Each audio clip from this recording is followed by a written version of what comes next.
Not too many years ago, I took up this great pastime called cycling, and I've basically wasted time and money ever since because of poor, uninformed decisions or lack of knowledge.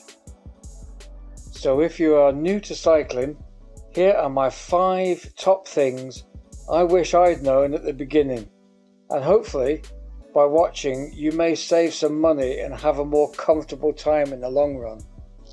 First of all then, number 1, get the right bike. There are so many types of bike out there, but even if, like me, you've already narrowed your choices down to wanting a road bike, it doesn't stop there. We have racy road bikes, aero road bikes, endurance road bikes, and now even gravel bikes, which to the uninitiated look very much like a road bike, with drop handlebars and similar overall look. What I did was look on eBay, use a generic sizing chart off the internet, and buy a bike which was a bargain, but mainly because I like the colour. But that's okay because it's a road bike, yeah? Well, actually no. The reality was the tarmac, a very fine bike for sure, was totally wrong for the type of riding I do. It's a sprinter's dream, but the drivetrain was replaced at great cost to me in the first 6 months because the cassette and front cogs, although great for winning races on the flats, which, although I might have dreams about that, isn't me at all. They gave me no chance of climbing hills easily, and in the winter it was impossible to fit any mudguards or fenders because of the lack of room between the frame and the wheels. It looks fantastic, but it's totally wrong for long days in the saddle and for the kind of ride that I tend to do. My advice to you, for your first bike especially, is to go to a local bike shop with years of experience and expertise, rather than guessing on eBay like I did. I've got a new bike on order now, and after taking my own newfound advice, it turns out that using the generic sizing charts combined with my shorter legs for the average person of my size mean I've been riding a bike that's too big for me all this time. This new bike will fit perfectly, be appropriate for the style of riding I do, and generally be more comfortable. It's just a pity I took 5 years to realise it. You wouldn't walk miles in shoes that don't fit you. Your bike is the same. It needs to fit you. And better to get this right on day 1. Eating loads of food and sleeping a lot was something I did when I was a couch potato. So it certainly didn't compute that I'd need to be doing both those things once I'd taken up cycling. Especially I was trying to lose weight, it seemed counterproductive to be eating sugary, high-carb foods in great quantities, but that's often what you need to be doing on a bike. I had no real sense of the relationship between converting carbs into energy and how much you need this on a long ride. On long rides at low intensity, you might feel you don't need to eat at all because it doesn't feel like hard work, but you're still using lots of energy, just at a slower rate over a long period of time. I had a light bulb moment a few years ago when I really struggled over the last 10 miles of a ride. I read up on the subject the next night of cycling nutrition, did exactly the same ride the following day, eating little and often for the entire ride, and I breezed through it. It really taught me a lesson.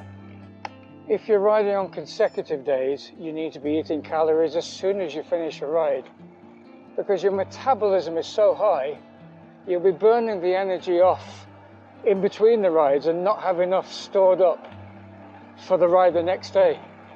Regular food is good. It doesn't have to be those fancy energy bars and gels.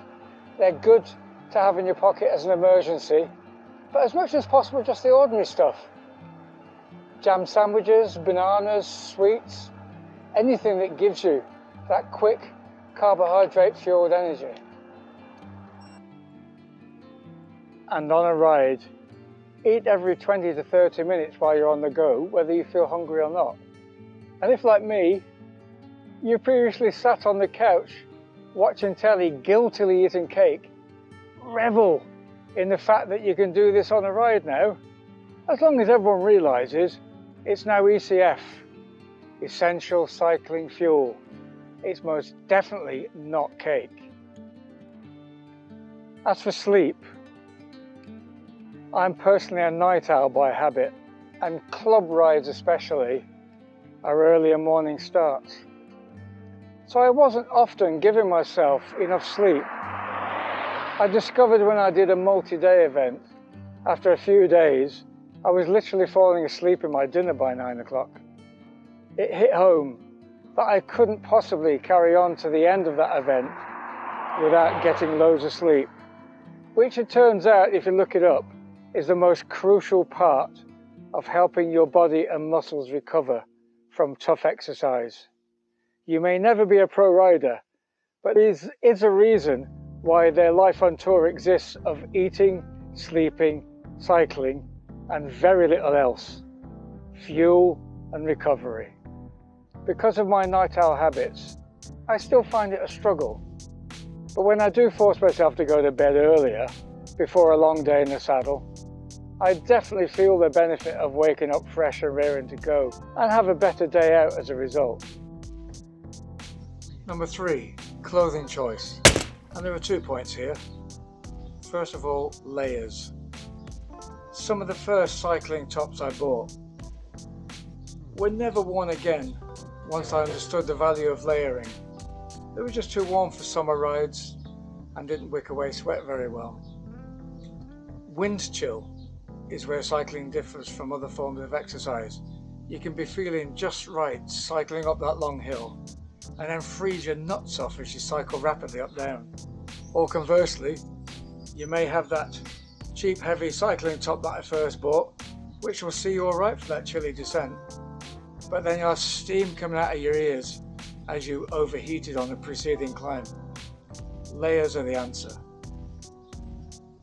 Extra bits that are small enough for pockets, leg warmers, arm warmers, a gilet, all can be swapped on and off easily depending on changing temperatures and situations on the ride, and carry a waterproof too if there's any chance of rain. The UK weather is so fickle. A sunny day could turn quickly and ruin the ride if you're not prepared. These too can be scrunched up small and tucked away. Don't go for the big heavy waterproofs that won't fit tightly in a pocket, unless you're on a cold, rainy winter ride where it's guaranteed to rain all day. But I have good advice for that kind of ride, and that's stay at home. The second point on clothing is regarding lycra. Basically, even lycra clothing that's too big for you is tight compared to any clothing you've ever worn before. After forking out for some good quality and damn expensive pairs of bib shorts, a bike fitter helped remove my saddle soreness issues, saw straight away that my bibs were too big and could be contributing to the problem. We all know before we start cycling that lycra is tight fitting. It's the thing that people like to ridicule. So I fell into the trap.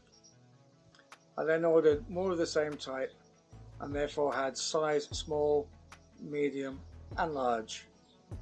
And I could get all 3 of them on. All of them fitted the rule, lycra is tight. So more money was wasted. I moved from large to medium because that was the best fit and option for me. And my son, who's larger than me, got some free bib shorts. Number 4, look after my chain. To me, as a newbie, the chain's important, yeah? But it's that thing that spreads black gunk all over your hands and clothes, so best avoid it if possible, really. After all, my childhood memory of cycling I was never ever having to mess with the chain, and certainly never changed it. It lasted forever. The reality, of course, is that was because we just messed around on local streets and the mileage was insignificant compared to what we do now. And we just carried on riding if it got rusty. Chains have a shelf life of around 2,000 to 3,000 miles, depending on well it's looked after really. It's the cheapest component in your drivetrain, and quite simply, cycling with a filthy chain or a worn chain will speed up the wear on your cassette and front cranks, the more expensive things. So it's a money saver by looking after the chain and changing it when required. So a good, regular, decrease, clean and lubricating regime is essential, and keep an eye on wear. This is so easy to check, and yet till recently I was clueless. My chain was slipping between front chain rings, and I thought I was being clever by various adjusting of screws and such. Clever my arse. My mechanic friend said straight away all I needed was a new chain. Chains stretch when worn, and the stretch chain will wear away the more expensive components. And for less than 10 quid, you can get a chain checker like this and see immediately that the chain's stretched and needs replacing. And it's easy to forget where you put this, so it's worth keeping it with your main bike pump as a reminder, because you'll use that more often anyway. A little tip too, if you use Strava and you have more than one bike, keep tabs on the mileage since your last chain change, as Strava records the cumulative mileage of all your rides for each bike. Simply take note of that mileage at a chain change, and then you can anticipate when you might have some issues before they happen. Number 5, drafting. Now this sounds like something you hear about from the commentators on TV during the Tour de France, but the professionals do it for a reason, and if you're progressing to long rides on your bike, then it's worth knowing, and is a massive reason why joining a cycling club is a great idea. Quite simply, cycling in the wind on your own is harder work than doing that exact same stretch of tarmac cycling behind a fellow cyclist. The amount of effort you can save by drafting is easily 30 to 40%, depending on wind direction, size of the riders in front of you, etc. So I spent ages riding around on my own, wondering if I'd be good enough to ride in a group ride for my local club. And all the time riding solo, not realizing that by being in that group ride, it was actually going to be an easier ride than the ones I was doing on my own. This didn't cost me money this time, but it certainly made riding more difficult than it needed to be until the penny dropped. I've certainly learned from mistakes or ignorance in my early years on the bike, and hopefully by confessing my stupidity to the world, I can help some of you avoid the same mistakes. What were your early howlers? Or what did you find out about cycling that you wish you'd known earlier? Let me know in the comments below. And please leave a thumbs up and subscribe to the channel by clicking subscribe below. It would really help the channel and I would appreciate it very much. So that's all from me. Happy cycling, and I'll see you soon.